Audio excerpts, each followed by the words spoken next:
2020년 9월 2일 수요일, 오늘은 사도행전 17장 10절부터 12절까지 말씀입니다.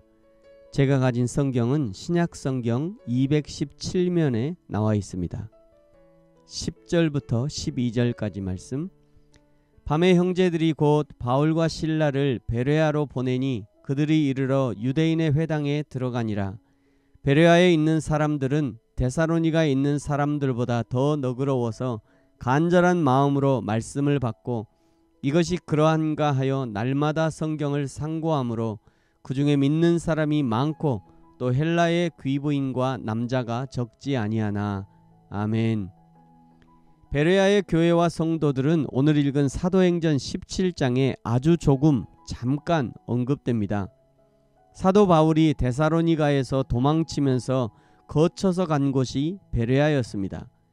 바울은 가는 곳마다 회당을 거점 삼아 복음을 전했는데 왜 그러냐면 회당에는 전통 유대인들이 있었고 이 사람들은 여호와 하나님에 대한 기본적인 인식이 있었기 때문에 거기다 예수 그리스도에 관한 것만 알려주고 이해시키면 쉽게 복음을 전할 수 있었기 때문입니다.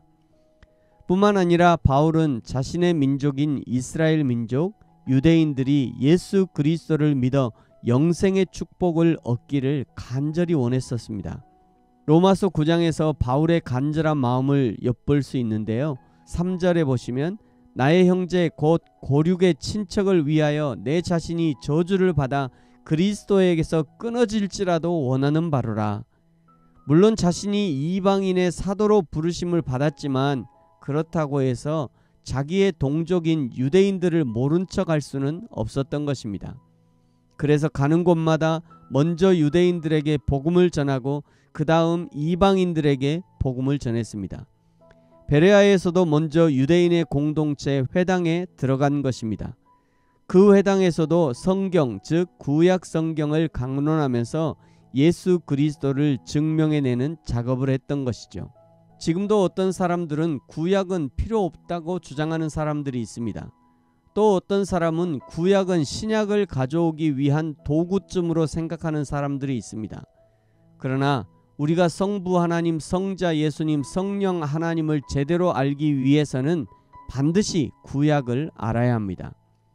구약을 알아야 구약에서 예표하시는 예수 그리스도를 알 수 있는 것이고 구약을 알아야 예수 그리스도의 다시 오심도 정확하게 이해할 수 있는 것입니다.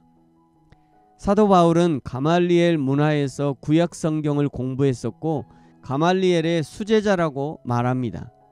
그런 바울이 예수님을 만났으니 구약에서 말씀하시는 예수 그리스도를 너무도 훤하게 꿰뚫고 있었고 그런 바울이 구약을 가지고 예수 그리스도를 증명해내니 믿지 않을 수가 없었던 것이죠. 그러니 오늘 사도행전 17장 12절에 헬라의 귀부인과 남자가 적지 않았다. 베레아의 많은 사람들이 예수를 믿게 되었고 베레아 교회가 탄생하게 된 것입니다. 물론 성경에는 베레아 교회에 대해서 언급이 없기 때문에 그 교회가 어떤 교회였는지는 정확히 알 수 없지만 베레아의 성도들이 어떤 성도들이었는지는 오늘 짧은 구절을 통해서 알 수 있는 것이죠. 먼저 11절에 베레아의 성도들은 데살로니가의 사람들보다 더 너그러웠다 라고 말씀합니다.